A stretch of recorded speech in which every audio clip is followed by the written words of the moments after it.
Okay, I was just on a big call, so we're running a few more minutes late. I really apologize. Daniel Sass is the supreme patient Gabbai in the Shtibur and the family minyan, and he's the one making these classes happen. The good news is that we're learning the vitality of the mitzvah. So it's not a small topic, because every day we have to do mitzvahs as part of our life, as part of what we're here for, and we have to get into the panemius, the inner aspect of vitality. I'm just going to do my show because on a crazy call with all the different guys and energies going on, and try to keep it positive. Always about positivity. Yeah, we agree, Yossi? Always about positivity. Yeah, we got to keep it positive, because this Chassidus, really one of the most important statements I ever heard was from Marcheshvon, who definitely got it from the Rebbe, who got it from Masorah, from Chabad, which goes all the way back to the Baal Shem Tov, is the idea of asay tov. Just keep doing good, keep doing good. No matter what mania, whatever block, politics, whatever's going on, just keep doing good. Gedalia said it today also on his podcast. He was talking to Joey Rosenfield, or maybe it was recorded last week, but I listened to it today, and it was all about just keep going forward. And my Rebbe, whenever I see my Rebbe, he always says, keep going forward. Let go forward. Keep moving. Don't be a Yelech. Yelech is Yisrael Levi Cohen. It's the same letters as Kli. Keep building the Kalim to bring down the ore. Especially now, we're in Cheshvan. We already had Rosh Chodesh. I was personally in London last week. It was a crazy, smooth, beautiful trip. Like, I couldn't have asked for a better trip, other than Mashiach himself coming and all my friends coming back to Eretz as well. Other than that, what actually took place was gewaldic and amazing, and in every way. So I have a big thank you Hashem, because often in life, when you get flights and you got a lot of logistics and moving around, we went from London to the beautiful place called the South Downs, and it was beautiful, like not normal. It's chalky mountains. I can't even express it. I'll put a picture or something on somewhere where you guys can see it. But the main point is, it was so stunning, and just connecting with neshamas. This was the Nakuda the Chizzuk from Chassidus is all about. We're learning here not just to learn Torah, we're learning here to connect with neshamas, Nishmas Yisrael. This is something we're having in mind whenever we're learning. That's why in the end I really don't care how many people come, because I'm learning it in a way that's the Shem Kol Yisrael. And Torah connects us into the Panemius of Am Yisrael, the inner truth, that we're all bound up together. And especially when you're learning Tanya. With Tanya, the Baal Tanya was the ultimate expert in this whole Inyan. So we are in the right sugya, we're with the right people, and we're in the right place, we're in Eretz Yisrael, and we're learning Chassidus from the Baal Tanya. So let's go. Asher b'sheneim or echad shov b'chinas hest upon him. So this is now chapter 38, page 519 in Lessons in Tanya. As we said, we're learning the vitality of the mitzvah, and he starts off, he says, true in terms of the concealment of countenance. The degree to which the countenance, the inner aspect of the divine life force is concealed, the light, the divine life force is the same in both body and soul. This is very complicated. We were trying to understand it last time, and I think the first person to really grapple with this in history would not have been Adam Harishon, in my opinion. Definitely not. Not Noach. Maybe on a neshama level he was dealing with it, because all the neshamas of all of humanity are inside Adam Harishon. But on an external way, he wasn't thinking. The person who was dealing with this was Adam Avinu. This week's parsha. He had the Sefer Yetzirah. He was learning by Shem Va'eva. He was friends with Melchizedek, who they say was Shem. He was the first person to really mevakish Hashem in the fullest way. And he was trying to work out the guf, the guf and the neshama, the body and the soul is concealed equally in both. Lavushim shavim she'or mistate me'ela mislabish b'hem. The garments of which the light hides, conceals, and clothes itself are identical in body and soul.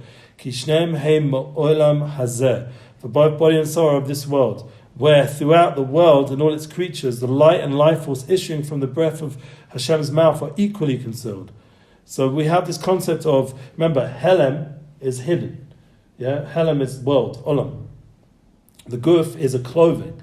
You have to understand, like the Lashon of Kabbalah or Chassidus is giving us already a very deep insight to really what's happening in the reality of life, that we not always conscious of it. Maybe our subconscious is aware, if we're Zocher, but the breath of Hashem's mouth are equally concealed. So this is life force coming into both the body and the soul. And just like the body is concealed, so is the soul. And I would bring a Gemara in Brachas. I don't think he brings it here. But the Gemara in Broch is a famous Gemara, Brochi Nafshi. I think it's Daf Yud. It's a very beautiful Gemara. It always sticks in my head. But it goes through the comparing the body and the soul. And it constantly, you see a lot of comparisons about concealment and revelation and this idea from the beginning of birth all the way through to the end of life. And it gives you insights into the 5 levels of the soul. It's a very beautiful Gemara there. Brochi Nafshi, all the different times it says Brochi Nafshi and Tehillim. Explains very deep ideas. But the point, let's go a little bit ahead now with the Tanya, and we'll see how he's going to explain it. His hest upon him, by concealment of the countenance, the Euridis and Madregas, Tashlis, Olamas, Madregas and the Madregas, Simsim, Rabbim, Matsumim. He's going to go more like the way of Kabbalah, because one of the most important foundational points when you start learning Kabbalah, not that I know much, but the little I've seen from Reb Morgenstern or looking at certain Svarim, it says there, this idea of these Simsumim, it's a big concept, and in the Chassidus as well, Gedalia always talks about Simsumim, contractions through the various levels of constituting the chain-like successions of the worlds. Remember, it's plural worlds. There's many worlds. There's one world, this world we call Helam, Olam, Melech HaOlam, or the world. This is this world, which is the most hidden of all the worlds. But when we say Baruch Elamim in Brain of Foshes, we say all the worlds, the life of all the worlds, plural. So when we make a brach, we're usually talking about this world, because we're talking about something that's physical, we're elevating in this world. But when we say the after bracha, Brain of Foshes, Rabbas v'Chesron al Kumash, Brasa l'Chai Pehem, Nefesh Kol Chai Baruch Elamim, life of the worlds, plural. Ad Yispavish B'Klippas Noga l'Chayas Kloles Olam Hazeh HaChomri, and that's the whole Olam, the Olam Hazeh of this world, finally clothing itself in the Klippas Noga, which we've talked and mentioned many times. It's this translucent shell. So the Rebbe has described here, and this is very deep. When I mentioned to Shmuel Diamond, I'm learning these prokim, he said Hatzlacha Rabbah, because it's a little bit technical with understanding the shtalshalus and the vitality entering into this world. It's a little bit deep stuff, but with Hashem's help, we'll work it out week by week. We'll break through. We've managed to do the previous chapters. We'll do this chapter also. The Alter Rebbe described here the process where the divine life force descends from its lofty godly origin to the point where it creates and gives life to physical matter. From the breath of Hashem's mouth, in reference to Malchus of the world of Atzilus, to the world of the material Asiya. Atzilus is the highest world of the 4 worlds that we're talking about here, and Asiya is the lowest world. Atzilus means next to, literally, so it's next to Hashem, and Asiya means to do. The idea of the world of action, and that's the lowest level world, where the physical body is moving around doing stuff.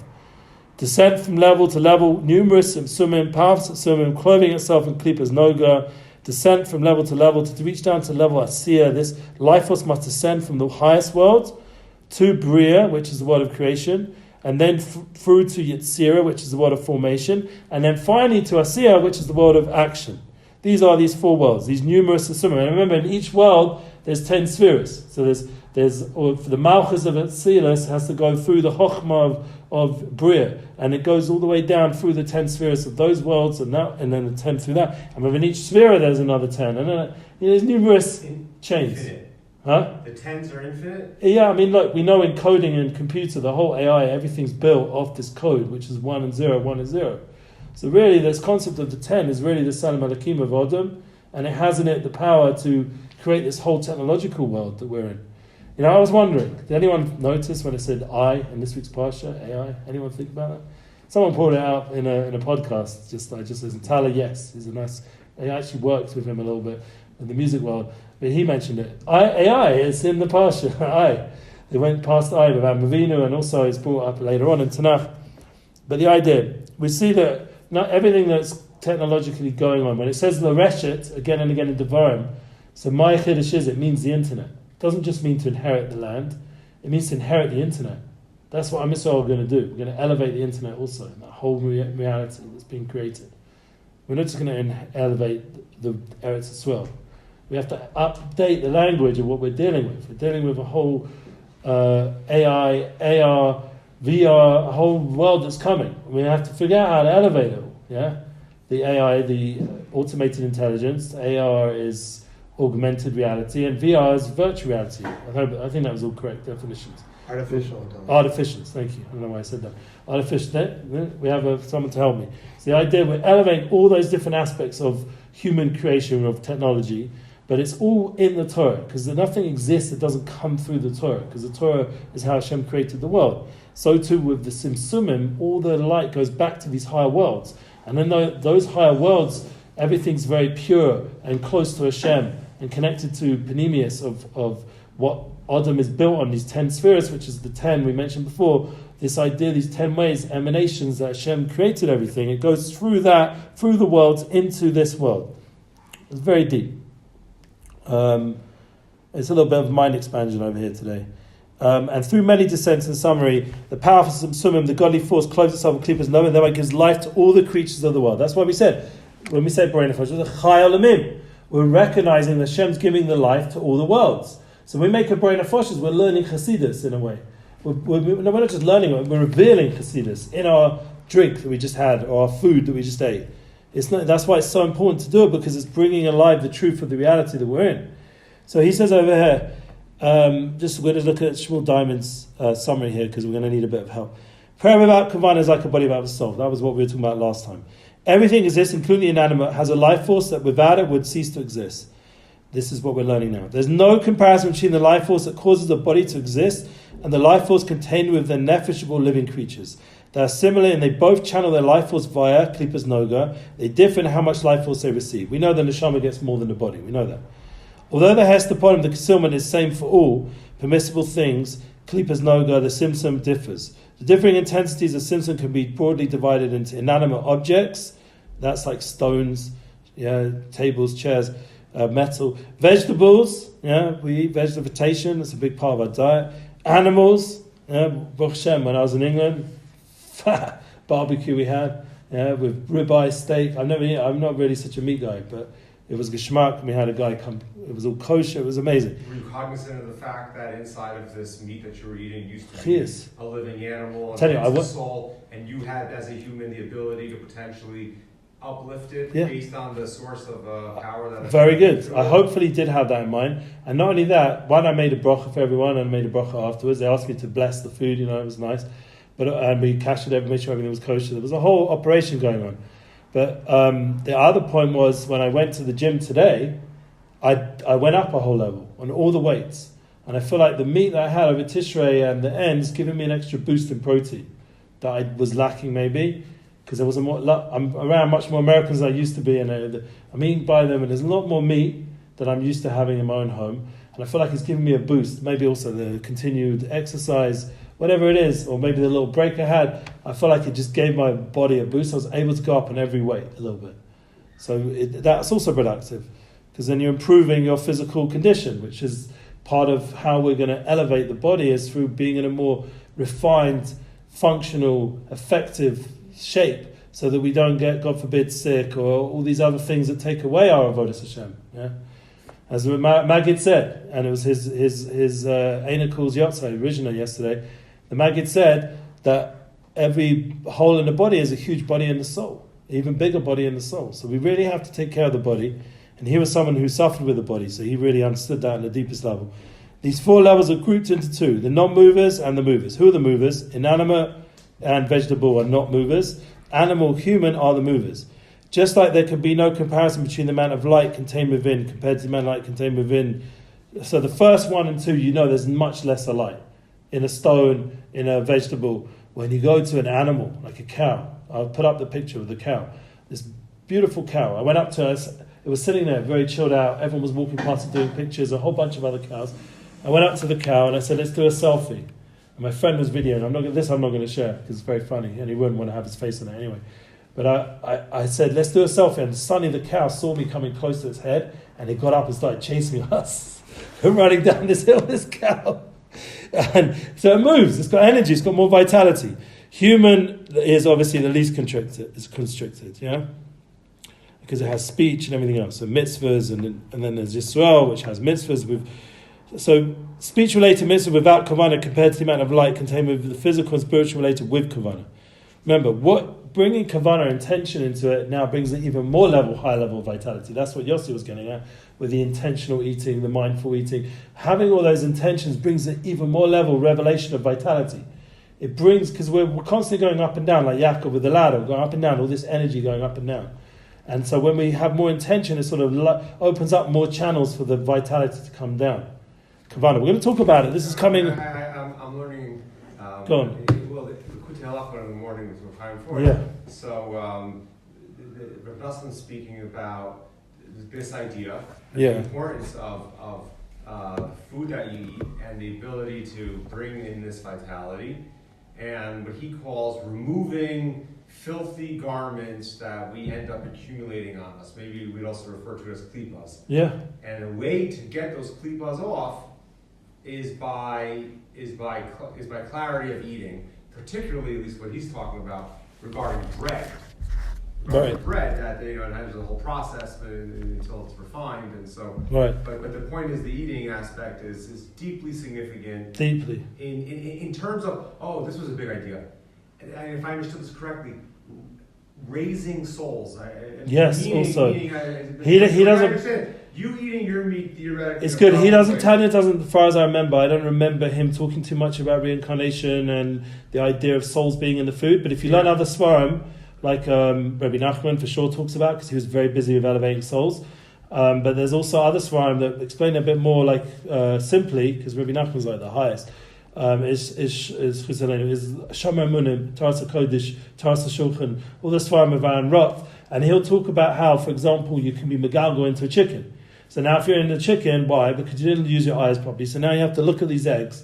And it's the chicken of this, using the seed improper. Now you're bringing life. The only way the egg develops is through the roosting, is they're looking at it, and that fixes up all the shmeris and so you end up in a chicken. I mean, it's the same. So you can end up in fishes But some guy, let's say like you, eating the eggs theoretically properly helps that previous guy. Help this guy stuck in the chicken. I mean, it sounds it's some souls, the souls. Yeah. It's hard to really understand this in the most physical form, but obviously a meaning on there's elements of the soul. It doesn't mean the actual person's in the chicken, but it's a more ruchnius thing than it is physical. But the idea that we are elevating all the time, and that's once again for our own well-being. Because if we start ingesting souls and we're not elevating them, they start getting pissed off. Yeah. Excuse my language. It's not really appropriate to do that. But anyway, they get angry. Yeah, and that's one of the reasons why we end up with bad mood swings, anger. A lot of the time, it's just because when we're eating, we're not elevating. And there's elements of that food that affects us. People always put everything to physicality and chemical well-being and balance. This whole psychological world, it sort of avoids the whole unknown elements of the brain and the unknown elements of spirituality. But the real key to really full health means you need to include that as part of the package, because there is a spiritual part to elevating and getting into an equilibrium, because there's elements going on that you also affect your well-being and your mood and your joy, is to do with how you eat and kavanas. It's very deep concepts that we can go into it more, but the Balatani is not necessarily going into that. He's more opening up the system of the vitality of how it affects this creation that we're in. So let's just read a little bit more and we'll end off with this. And the Meir of Avraham Avinu will keep sharing this light. We've got a bunch of parshas with him, and hopefully the Tzaddik and the Tzaddikim will help us understand it and explain it better and better. This means all things are permitted and pure, which receive their vitality from Klipas Noga, and through the Klipas Noga evolve all impure things.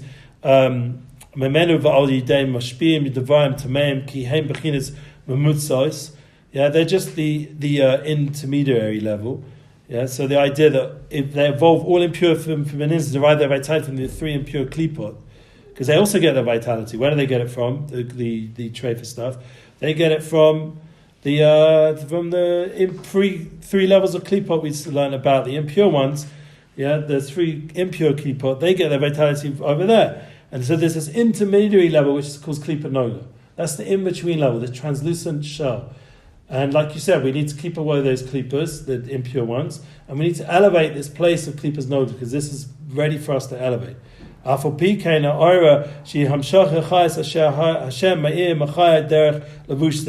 Nevertheless, the godly illumination, meaning the flow of vitality which God illuminates and gives life to all the creatures by way of the garments, which we said, i.e. klipas noga, is not the same in all the different aspects of creations, in terms of contraction and expansion, like we just went into. Like an animal has much higher levels of vitality, but it also needs us to be a bit more intentional as well. Because when there's a high level of vitality, we have to have a bit more kavanah. So when you're eating meat, that's why you don't just eat meat like I don't know, like an animal. You eat it with intention. Like the famous story of Rabbi Nachman, we're going to bring up Rabbi Nachman. He was sitting having chillin, and he was elevating it. He went around Shabbos, and there was some people eating chillin fruit, and he looked through the window and he saw cows eating chillin with strymals on their heads. So you understand what was happening. They were getting so into the chillin, they became like the cow. So it was like these chassidim became like cows of strymalach, which is not really what we're here for. We're here to be human beings that elevate the cow. Okay, ki guf gashmi v'domim mamish kavonim va'afa, in the physical body of a living creature is absolutely inanimate, such as stones. So there's a high level of vitality, they're not even able to grow. Harahi b'china simsim godu asher ein kamo. The rare divine creative power is in a state of unparalleled contraction.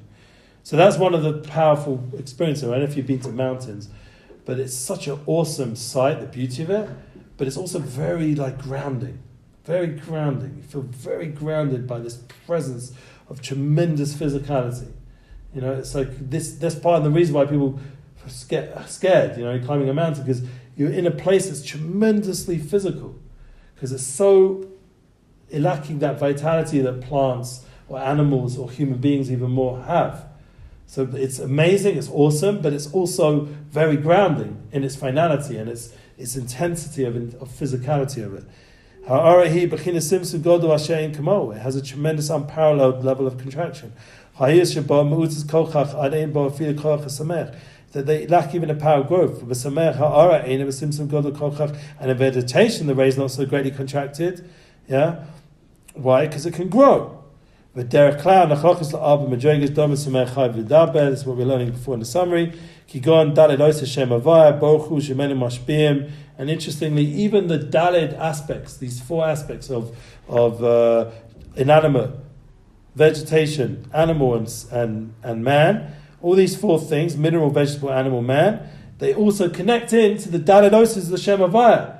So really, they're also connected intrinsically to Ruchnius, on an intrinsic level. How would you work it out? Obviously, the Yud is human, the higher Hay is animal, the Vav is vegetation, and the lower Hay is inanimate. So really, these four categories receive its vitality from one of those four letters. So it just shows you, as physical as it seems a mountain, it's a lower Hay of the Shem Havaya, means in the end it's still part of Hashem. It's still ultimately spiritual. So we'll end off with that. Eina Mavala. When we're talking about Chassidus, we're spiritualizing everything, even the most inanimate, stuck physical thing like a giant stone or a mountain, but it's really part of the Shem Havaya. It's part of Ruchnius. It all is part of Hashem's creation. And that was Avram Avinu's tremendous first opening to Hashem. When he looked at the creation and he saw that it's ultimately all godliness, that's how he opened up the path of Emunah for himself. When he was either 3, it says, or when he was, 30 or 90 or something. There's 3 different levels. The Rambam brings different ages where some say he had different levels of understanding. But whatever age it was, he experienced a growing awareness of Hashem Yisbarach. I had the same thing, thank God. It was about Tshuva. When I was 17, 18, I started opening up my mind more and more to the Niflos Aboyre and to Ruchnius and how people are surrounded by light and divine providence. And the more I got into that, serendipity, the more I got into those concepts, the more I started connecting into Yiddishkeit until once I started learning Torah. So now it makes sense of it all. Now it gives it categorization, it gives it Makoiris, it gives it sources. Now it connects into the Masorah of my people, my Neshama. So this is the best place to be. We should be Zocheh Bez Hashem to reveal this light of Avram Avinu to the world. Thank you for the family minyan for hosting this, and we should be pleased God. We'll go weiter next week, Bez Hashem. Amen.